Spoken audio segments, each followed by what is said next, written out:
ठीक, अब हम लोग पहला देखते हैं। इसमें क्वेश्चन है हमारा, जब कोई व्यक्ति अपने विचारों और क्रियाओं को किसी ऐसे दूसरे व्यक्ति के अनुरूप बनाना शुरू कर देता है जिसका वह अनुकरण करना चाहता है, तो इस प्रकार की क्रिया कौन से प्रकार की रक्षा युक्ति कहलाती है? जिसमें पहला ऑप्शन है तदात्मीकरण, दूसरा प्रक्षेपण, तीसरा औचित्य स्थापना और चौथा है विस्थापन।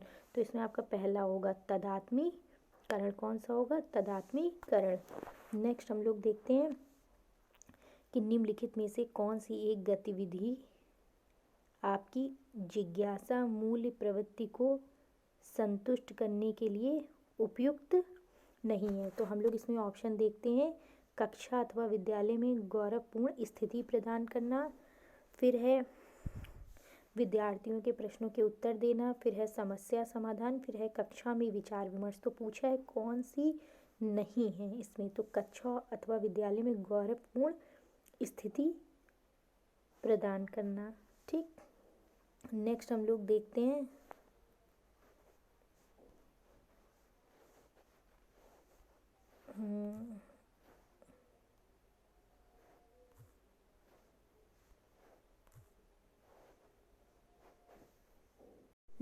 देखते हैं कि कौन सी एक विशेषता प्रतिभाशाली बच्चों की दृष्टि से उपयुक्त नहीं है, कि जो प्रतिभाशाली बच्चे हैं उनके अकॉर्डिंग कौन सी विशेषता इसमें आपकी उपयुक्त नहीं है। तो हम लोग देखते हैं, तेजी और आसानी से सीखते हैं, कठिन मानसिक कार्यों को प्रदर्शित करते हैं, बहुत प्रकार की जानकारियाँ रखते हैं और इनके बारे में ज़्यादातर जागरूक नहीं होते हैं, और जो कुछ उन्होंने सुना या पढ़ा होता है उसे बरकरार रखने के लिए बहुत अभ्यास की आवश्यकता होती है। तो इन्होंने कहा है कि प्रतिभाशाली बच्चों की दृष्टि से वो नहीं है। तो जो चौथा वाला है वो नहीं है, क्योंकि जो प्रतिभाशाली बच्चे होते हैं वे कैसे बच्चे होते हैं, आप इसका अर्थ जानते हैं? तो प्रतिभाशाली बालक वे बालक होते हैं जो सामान्य बालकों से किसी भी कार्य को करने में थोड़े क्या होंगे, तीव्र होंगे, तभी तो उन्हें प्रतिभाशाली कहा जाएगा। तो इनका चौथा वाला जो ऑप्शन है ये नहीं है, कि उन्हें बहुत अभ्यास की आवश्यकता होती है, ऐसा नहीं है। ठीक है, अब हम लोग नेक्स्ट देखते हैं, अपराधी बालक की विशेषता नहीं है। देखिए एस्टेट वाले एग्जाम में लेवल इनका थोड़ा हार्ड है, इसीलिए इन्होंने देखो हर क्वेश्चन में नहीं है ऐसे करके, जिससे आपको सारे ऑप्शन बार बार पढ़ना पड़े। तो इन्होंने अब इस बार पूछा है कि अपराधी बच्चों की विशेषता कौन सी नहीं है। तो हम लोग देखते हैं इसमें क्या, पहले इनके ऑप्शंस को देखेंगे, फिर इनके ऑप्शन से हम लोग निकालेंगे कि कौन सी विशेषता नहीं है। तो पहला है विद्यालय संपत्ति को नष्ट करना, तो ये तो अपराधी बालक की विशेषता हो सकती है। धमकी देना और उपहास करना, ये भी हो सकता है। सताना भी हो सकता है, लेकिन शरीर रचना में अस्थेनिक ऐसा कोई विशेषता अपराधी बालक की स्पेशली नहीं होती है। ठीक है, अब देखिए फिर इसमें असत्य कथन पूछा गया है कि निम्नलिखित में से कौन सा विकास के संदर्भ में असत्य कथन है। ठीक है, तो हम लोग देखते हैं कि विकास में परिवर्तन निहित होता है, तो सही है। विकासात्मक पैटर्न अपूर्वानुमेय होता है।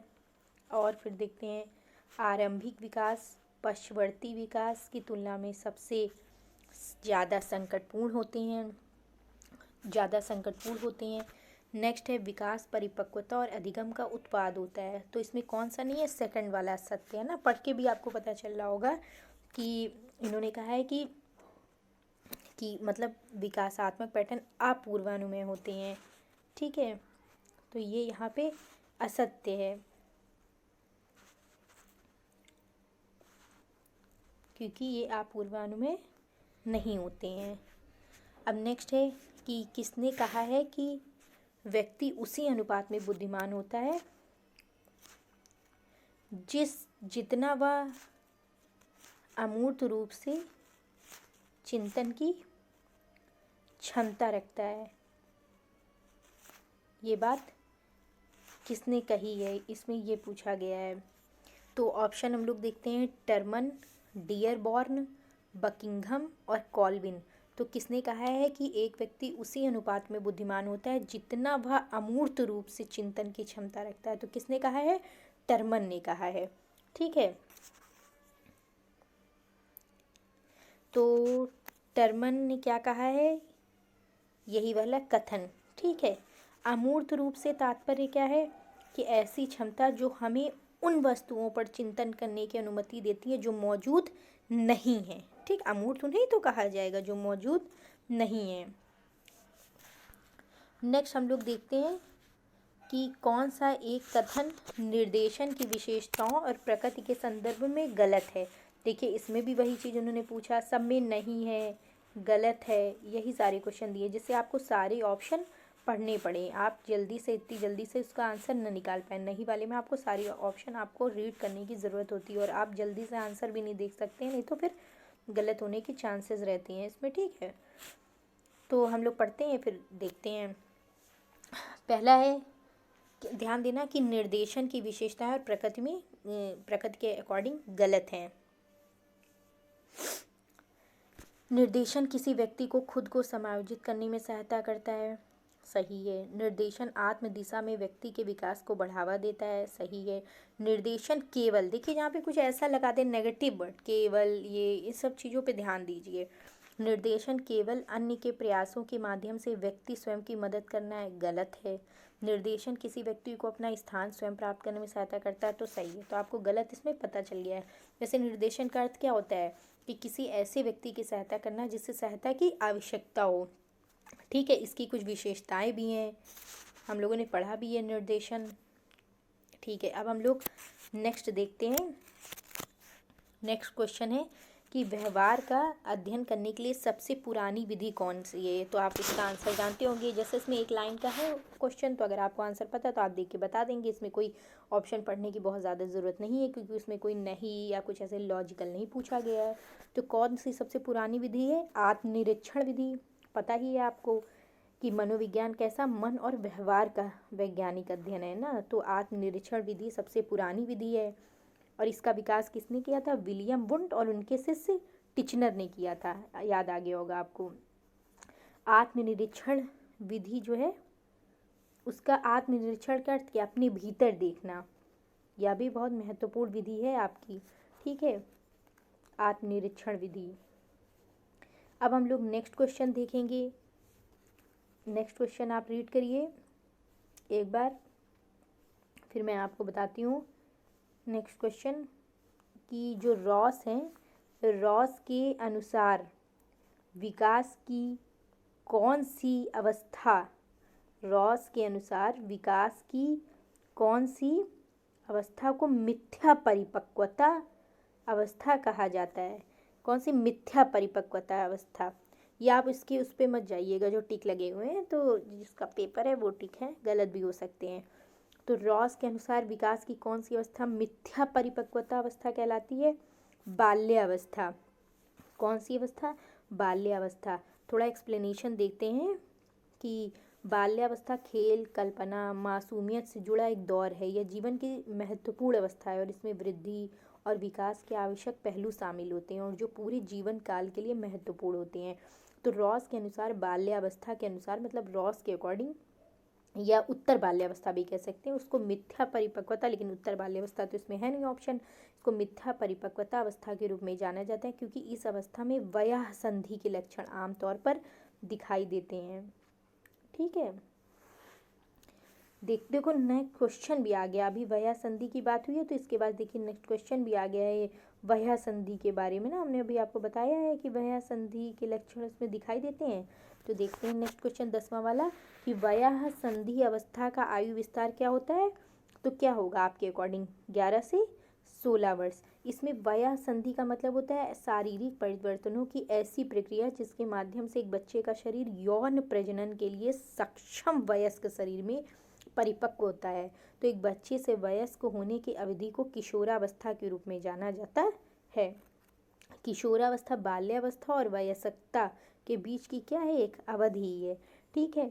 तो वैसे सभी के लिए 11 से 18 वर्ष सबसे महत्वपूर्ण होते हैं क्योंकि इन वर्षों के दौरान तीव्रता से शारीरिक और यौन वृद्धि और परिपक्वता होती है।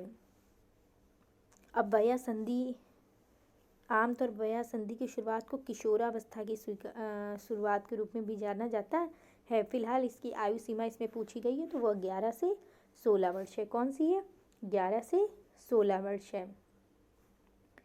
अब हम लोग नेक्स्ट क्वेश्चन को देखते हैं, जिसमें पूछा गया है कौन सी एक अंतर्दृष्टि की विशेषता नहीं है। देखिए फिर इन्होंने पूछ लिया कि नहीं है। जहाँ पे भी आपका नहीं वर्ड आए मतलब आपको उस क्वेश्चन को अच्छे से रीड करना है, क्योंकि एक तो साइकोलॉजी है, इसको आपको ज़्यादा वैसे भी पढ़ना होता है, जल्दी से उसकी मीनिंग, उसका जो अर्थ क्या है वो समझ नहीं आता है, तभी तो हमें पढ़ना होता है उसको दोबारा।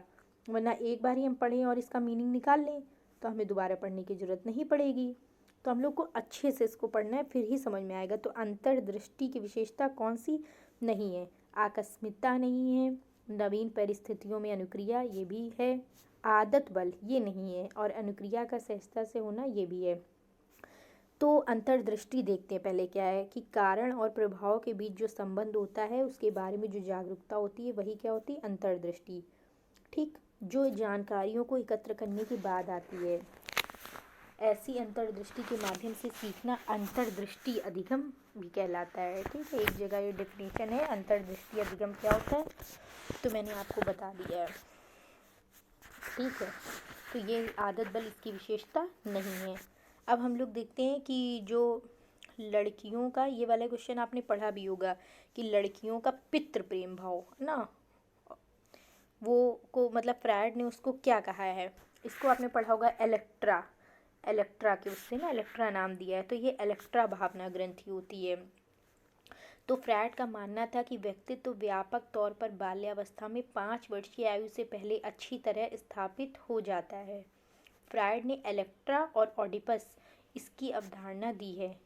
ठीक, तो ऑडिपस जो होता है लड़के का अपने माँ के प्रति प्रेम भाव, और इसमें है इलेक्ट्रा लड़की का अपने पिता के प्रति प्रेम भाव।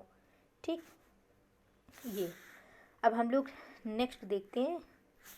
ये वन लाइनर है तो ये आपके लिए आसान रहेगा। अभी सब में जिसमें नहीं आ रहा था उन सब में आपको प्रॉब्लम हो रही थी, तो वन लाइनर वाले क्वेश्चन करने में दिक्कत नहीं होती है। तो हम लोग देखते हैं कि नेक्स्ट कौन सा नंबर है, ये 13। सोशियोमेट्रिक तकनीक का आविष्कार किसने किया था? J.L. मोरेने ने। किसने? इसमें J.L. मोरेने ने, क्योंकि ये सब वन लाइनर है तो आपको आना चाहिए कि J.L. मोरेने ने क्या था? सोशियोमेट्रिक तकनीक का आविष्कार किया था। याद कर लीजिए किसने? J.L. मोरेनो ना, उन्होंने सोशियोमेट्रिक तकनीक का आविष्कार किया था। आप बार बार पढ़ेंगे तभी आपको याद भी होगा। वन लाइनर वाले तो आप बार बार पढ़िए। साइकोलॉजी में आपको समझ तो विकसित करनी ही करनी है, लेकिन जो आपके डायरेक्ट वाले क्वेश्चन है वो आपको आने चाहिए। अब नेक्स्ट है 14वां वाला क्वेश्चन 14 नंबर की लड़कियां शारीरिक रूप से लड़कों से श्रेष्ठ होती हैं। इसका भी आंसर आ रहा आसान एकदम। कौन सी अवस्था में? किशोरावस्था में, आपको पता ही है। तो शरीर के विभिन्न अंगों में होने वाले मात्रात्मक परिवर्तन को ही क्या कहते हैं? वृद्धि कहते हैं। और शरीर में उन्नति को क्या कहते हैं? विकास कहते हैं। विकास एक ऐसी प्रक्रिया होती है, उसमें बहुत सारी अवस्थाएं होती हैं, हम लोगों ने पढ़ा भी है। तो किशोरावस्था में सबसे ज़्यादा यौवन चेंजेस आते हैं, आपकी यौवन परिपक्वता आती है। तो इसीलिए किशोरावस्था में लड़कियां शारीरिक रूप से लड़कों से क्या होती हैं? श्रेष्ठ होती हैं। ये भी आपको आंसर निकालना, ये वाला तो आसान था आपके लिए। अब नेक्स्ट वाला आपके लिए हार्ड हो सकता है, तो अब हम लोग देखते हैं कि कभी कभी कौन सा नंबर है? 15वां वाला नंबर है। ठीक है, कभी कभी प्रतिभाशाली माता पिता के बच्चे अपने माता पिता की तुलना में कम बुद्धि के साथ जन्म लेते हैं। मतलब उनके माता पिता तो प्रतिभाशाली हैं, लेकिन उनके जो बच्चे हैं तो अपने माता पिता के अकॉर्डिंग कम बुद्धि के होते हैं। और इसका ठीक उल्टा भी होता है। तो यह वंशानुक्रम का कौन सा नियम है? प्रत्यागमन का नियम है, चयनित गुणों का सिद्धांत है, मातृ व पितृ पक्षों का नियम है, या संयोग का नियम है? तो ये प्रत्यागमन का नियम है। कौन सा नियम है? प्रत्यागमन का। कि कैसे आपको बताया कि प्रत्यागमन का जो नियम है इसे सर फ्रांसिस गैल्टन द्वारा प्रस्तावित किया गया है। इसका नियम किसी भी गुण के पूर्ण वंशानुक्रम संचरण के विपरीत कठिनता से यह बताता है। इस नियम को आप थोड़ा सा और पढ़िएगा, प्रत्यागमन का नियम डाल के, तभी आपको इसका मतलब समझ में आएगा। नेक्स्ट वाला क्वेश्चन तो आपका आसान है। कौन सा नंबर है? 16 नंबर है कि शैक्षिक मनोविज्ञान के रूप में आप किसको जानते हैं? आपको तो पता ही है, लेकिन फिर भी हम लोग चारों ऑप्शन इसके पढ़ते हैं। पहला क्या है? E.L. थॉर्नडाइक, दूसरा पेस्टोलॉजी, तीसरा आपका हर्बर्ट, चौथा आपका फ्रॉबेल। तो आपको पता ही है इसका आंसर क्या है, E.L. थॉर्नडाइक। अब हम लोग 17वां क्वेश्चन देखते हैं कि एरिक्सन के अनुसार व्यक्ति के मनोसामाजिक विकास की चौथी अवस्था कौन सी है? तो पहले इसके ऑप्शन हम लोग देखते हैं कि प्रगाढ़ता बनाम लगाव। तो हम लोग देखते हैं एरिक्सन के अनुसार व्यक्ति के मनोसामाजिक विकास की चौथी अवस्था कौन सी है? तो पहली है प्रगाढ़ता बनाम अलगाव, ये है पहचान, मतलब ये 4 ऑप्शन, इसमें देखना चौथी वाली कौन सी है। तो चौथी अवस्था है आपकी परिश्रम प्रियता बनाम हीनता। चलो हम लोग देखते हैं इसमें कि ये वाली आपकी अच्छा चौथी अवस्था है कौन सी, परिश्रम प्रियता बनाम हीनता। पहली कौन सी है? विश्वास बनाम अविश्वास, दूसरा स्वायत्तता बनाम शर्म और शंका, तीसरा पहल बनाम अपराध बोध, चौथा परिश्रम प्रियता बनाम हीनता। और भी है ना इसकी, तो ठीक है। अब नेक्स्ट हम लोग देखते हैं एक प्रकार का चिंतन जिसमें अनुभव के साथ संवेदना की व्याख्या की जाती है, क्या कहलाता है? परावर्तक, अवधारणात्मक, सृजनात्मक या आलोचनात्मक। तो अवधारणात्मक चिंतन।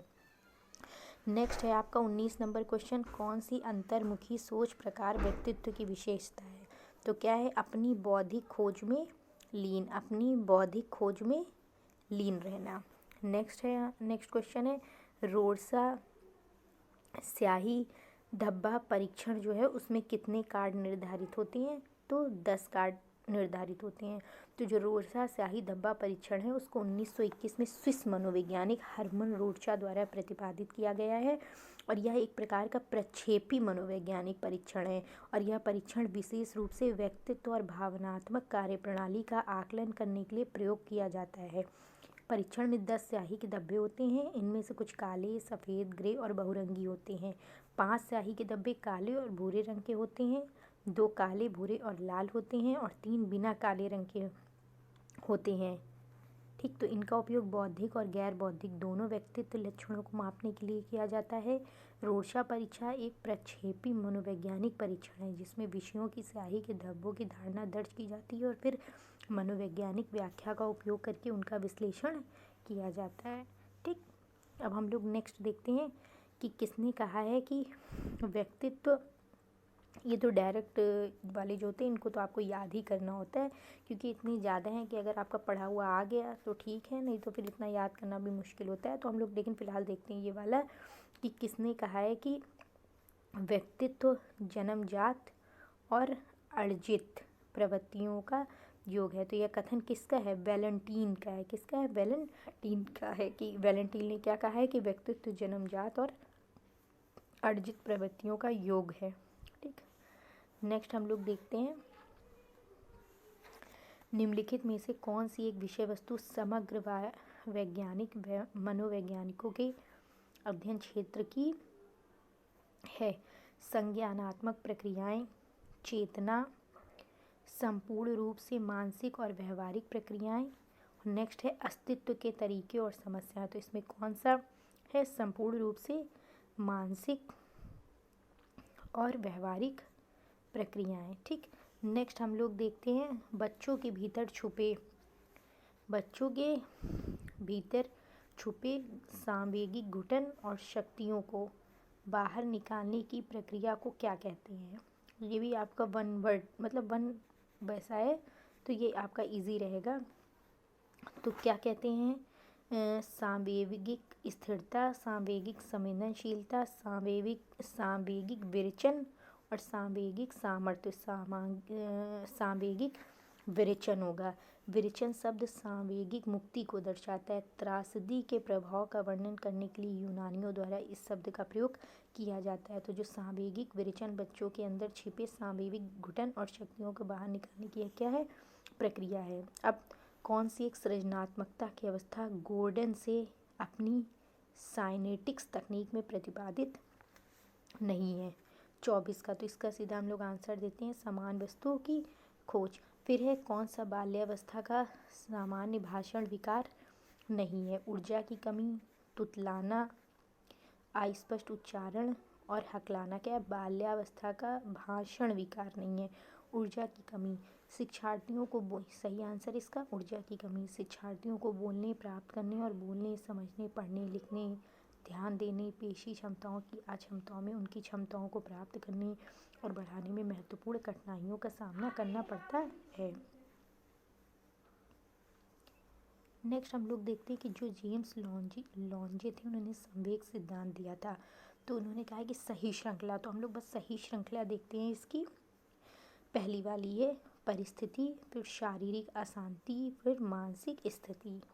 अब नेक्स्ट है बुद्धि के निष्पादन परीक्षण का प्रकार नहीं है। तो इसमें कौन सा नहीं है? आर्मी जो अल्फा परीक्षण है वो नहीं है। ठीक है, आर्मी अल्फा परीक्षण बुद्धि के निष्पादन परीक्षण का आपका एक प्रकार नहीं है, क्योंकि जो इसमें प्रसिद्ध परीक्षण है कुछ आर्मी जो अल्फा परीक्षण एक समूह बुद्धि परीक्षण है, मतलब ये समूह बुद्धि परीक्षण है, तो निष्पादन इनका नहीं करेंगे। नेक्स्ट है कि भावनाओं की विशेषताओं के संदर्भ में गलत है। देखो इसमें भी गलत पूछा गया है, तो हम लोग इसमें देखेंगे जो भावनाएं जन्मजात होती हैं वो ज़्यादातर भावनाओं की विशेषताओं के बारे में गलत होता है। अब इसमें देखो सही तार्किक क्रम पूछा है। बंडूदा द्वारा जो अधिगम दिया गया है उसके सिद्धांत में अवलोकनात्मक अधिगम हेतु अवधानात्मक, धारणात्मक, उत्पादन और अभिप्रेरणात्मक। ठीक, 30 वाला देखते हैं। जीन प्याजे के अनुसार बच्चा किस आयु वर्ग में अमूर्त तर्क विकसित करता है? 11 से 14 वर्ष। किस आयु वर्ग में? 11 से 14